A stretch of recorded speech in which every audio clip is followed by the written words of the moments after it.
in the US, healthcare spending is extremely high. So approximately $4 trillion a year are spent on healthcare at the moment.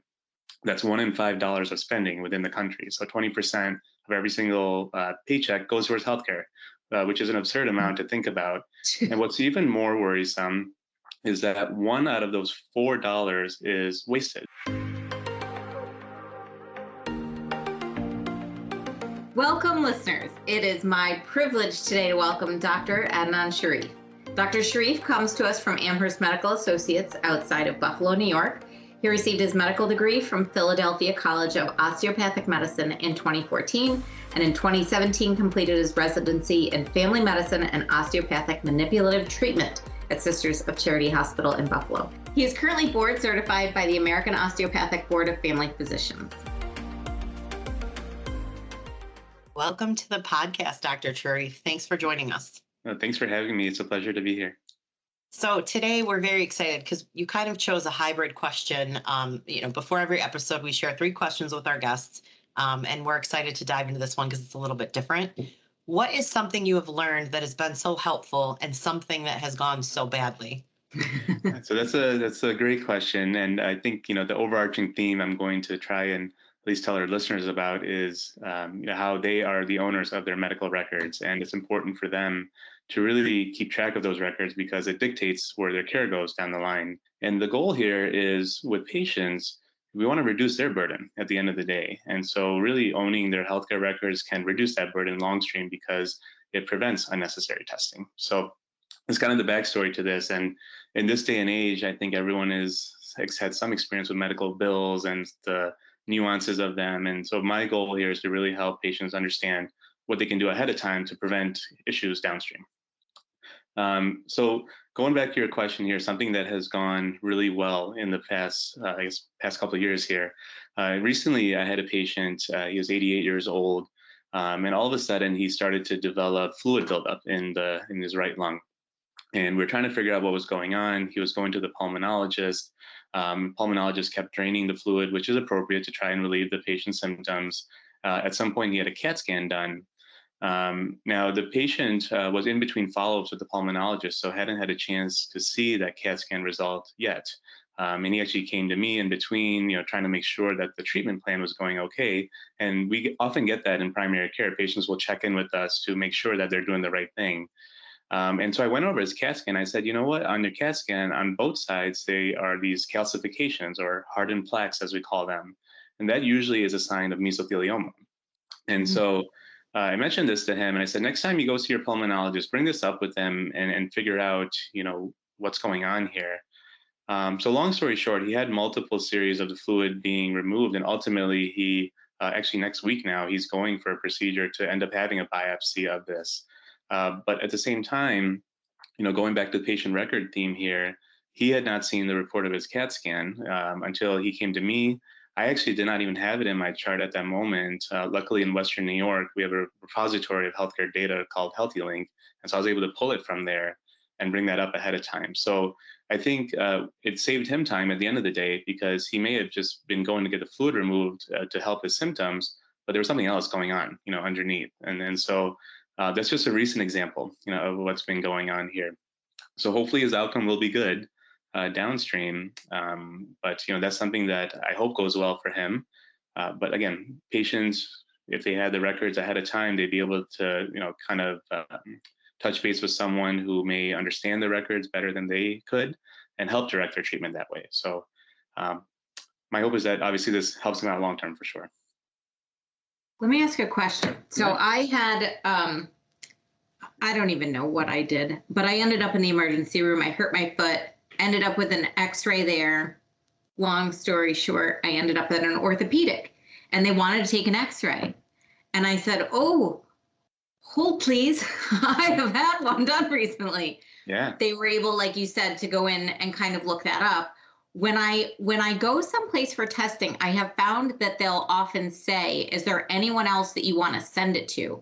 Is when they say that and I pick my PCP, is that what facilitates making sure that the my primary doctor is getting copies of these? So most of the time, yes. And Okay. I advocate for patients that yes, every time you go, especially in primary care, every time you go for an X-ray, every time you go for lab work, make sure we get the results because sometimes the ordering provider, if it's their OBGYN or it's their cardiologist, will be listed as the ordering provider, but then we're never copied in, and we don't Yeah. know until much later on. And so the goal now is to have one central resource for patient records, and usually that starts at the primary care office and Hmm. branches outwards. But even if a patient does not have a primary care doctor, make sure you get a printout, of that report as well, because you're entitled to that. And medical records departments should give that to you, maybe at a cost sometimes, but at the same time, your X-ray is the same, as it goes forward here. Right, right. Well, and that's what I did end up doing. So after that, the orthopedic asked for it, they were able to find it in Healthy Link, so it all worked out well. And only because I know what I know from the seat that I sit in, I was like, I think you can go access that. The hospital's like 10 minutes away from where we are right now. Yeah. I think you can get it, and they could. But only because I know what I know, could I advocate for them to keep looking? I really Right. feel like otherwise it would have been easier just to redo the test. But Yeah. when you have those tests, is the short story, then get a copy of that test. I now have a CD with my foot in Exactly. my. And so that's an excellent example of this. And this is something that hopefully more patients will learn because it's much easier to say, listen to the doctor, and the doctor says, "Oh, I want to have you get an X-ray done," and they may not know that you had one done a week Right. ago or what have you. And so, They would have had um, no way to know. and then you get stuck with the bill. So, yeah, Correct. yeah. Oh, Um, what about what has gone so badly that you So want to badly know about? here. So we talk about delay in treatment, and so patient records, doctors will get thousands of records a week. I would say we get lab results, we get documents. Some of the ER reports we get are the same ER report because multiple people have signed off on them, and our job becomes we have to filter through all of the fluff, so to speak, and really figure out what's going on and what matters. And so I had a patient who we talk about breast cancer screening. So she was a new patient to the practice. There had been a delay in her transfer of records from her old PCP to us.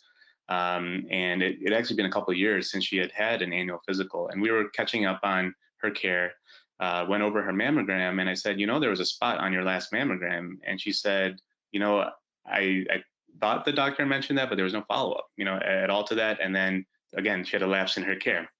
And so we repeated the mammogram because she was due for it. And sure enough, that lesion had grown. Ultimately, she found that she had a spot on her liver as a result of this.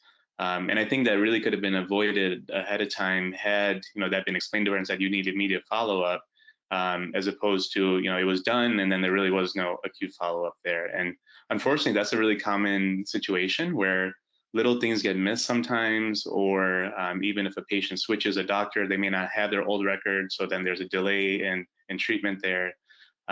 So unfortunately, that lady was 45 years old, so very young, and right now she has metastatic breast cancer, and hopefully her prognosis is good, but it strikes a point home that patients really we rely too much, I think, on our healthcare providers to do the job for us. And they can direct your treatment, but at the end of the day, the more you know about your history, the more you know about your results, the better off your care is going to be long term. And I think you know what questions to ask, right? Because how much time do you have to spend with each patient, right? So when they're Right. coming in for that visit, if you've got 15, 20 minutes with your primary, to know your condition and, aside from what's been bothering you, I've had headaches or, right, those kind of Right. standard questions. But I think, I'm thinking of some of my friends who, as we, inch towards 40, oh, we're just a number in the system and, you know, trying to avoid primary care because they're afraid or, right, or they can't find a doctor that they trust. When you Yeah. think of all those checklists of, what do you look for in a friend or a companion, empathy, compassion, Right. that open Yeah. dialogue, right? You really should look for that in your physician. But going in there, I think people need to understand that it's your body, it's your health, so you have to take some kind of ownership. That's right. um so yeah, that's a great point. Yeah, and it's tough sometimes because the reality is, we in primary care, the patient panels we have are much larger than some of the other countries out there. even in certain, I guess, different practice models within the country. So, for example, for me, I have close to 2,000 patients, at the moment, and so it can be overwhelming at times. And obviously, we try to make sure our patients don't feel like a number. But the reality is, it's hard for me to know exactly what's going on with you every single time. The record becomes so important in that situation because I can refresh. But then also, I make sure that my patients at least have copies of their lab results, copies of their imaging. That way, if they go to another specialist or another provider, or even talk to their family members, they have something to reference, there too. Because I may not be there all the time either. Yeah, that's it's hard when there's a thing like you're talking about the mammogram. If you don't feel it or it isn't causing pain, right? Like I can totally see from the perspective of the patient where you'd be like, yeah, I gotta, like, I'll add it to the list of things to do. Yeah. And without the trigger to remind you to do it, right. Stuff falls off and it doesn't, make it good or bad. And she's lucky that she had you for a physician to be able to do sort of that, check in on, her full, panel of health. Yeah. And the reality is, though, with that situation, so one, there was lapse in care before she even came to see me. But then by the time she saw me, I didn't have that record in front of me. So it took another couple of weeks there. And so every little step is, a delay in care. And if something had been brought up immediately to her, I think there would have been some acute follow-up. And it started off as something small and maybe could have been localized. But then by the time she saw me, it had spread, beyond that. And so that's really the worry, is little things can become big things, long term. But the more communication there is, the more understanding patients have of their health, the verbiage that they see in the records, if they understand what it means, I think it really empowers them to take care of their care long term. Yeah. Jolene, it reminds me of Anita. So we talked to a nurse that we work with, and she said, no news is not always good news. So if you get testing, always follow up. Yeah. It's funny. That was actually as I was prepping, for this session, that's something I'd written down. I completely disagree with no news is good news, and it's right. You need to follow up, make sure that if things are okay, that someone verbally says that to you, that things are okay. Oftentimes I think it's a bad habit that a lot of providers fall into, that, oh, you'll hear about it from me if something's wrong. And that's not, always a good thing, because there can be other subtle things going on too at the same time. Sure. So yeah, that's a really excellent point there. Yeah, and when you get your blood drawn, right? I'm naturally a worrywart, so I'm on quest going, refreshing, trying to, okay, what does my blood panel look like, right? What's wrong? What's wrong? Is my cholesterol high? So I'm naturally like just worrisome like that, and I'll go on and look myself. But yeah, you see things in red, and then you start Googling, and then you diagnose yourself, all those fun things. But when you actually go to the doctor, if you have questions around some of that, if it's something that, he or she is like, oh, it's okay. Well, okay, it was in red. Why was it red? What does that mean? Right. That's excellent, because those ranges on lab reports are what we call the 95th, confidence interval, sort of the bell curve, that everyone knows about. And so it's normal to be outliers, and what's normal for you may be different than what's normal for somebody else. And so context becomes very important. And in this day and age, we do have access to information everywhere. So we want to make sure that there aren't any distractors in healthcare there too. Yes. But it's good that, at least you took the step to look up your own results. That's one step forward. And then you can have the provider guide you and make sure that you understand what's normal, what's not normal. Those are good behaviors there for sure.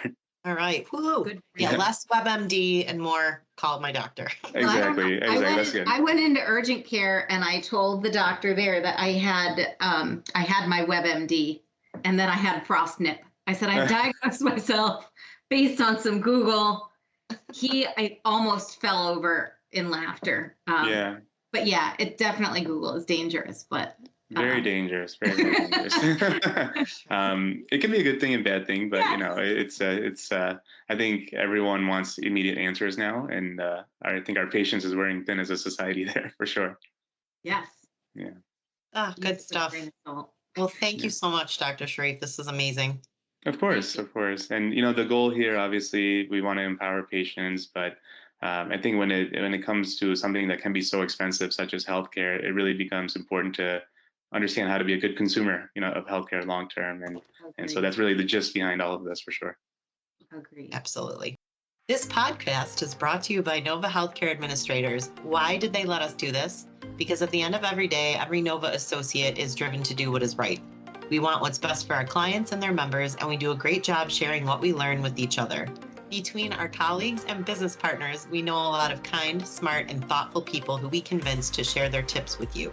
And don't forget to leave us a review, give us a like or subscribe, but more importantly, share. We'll find the insiders and you share it with the outsiders. If there's something you'd like to understand better, send us your questions. You can reach us at podcast@novahealthcare.com or on Twitter @UNDR, the coverage.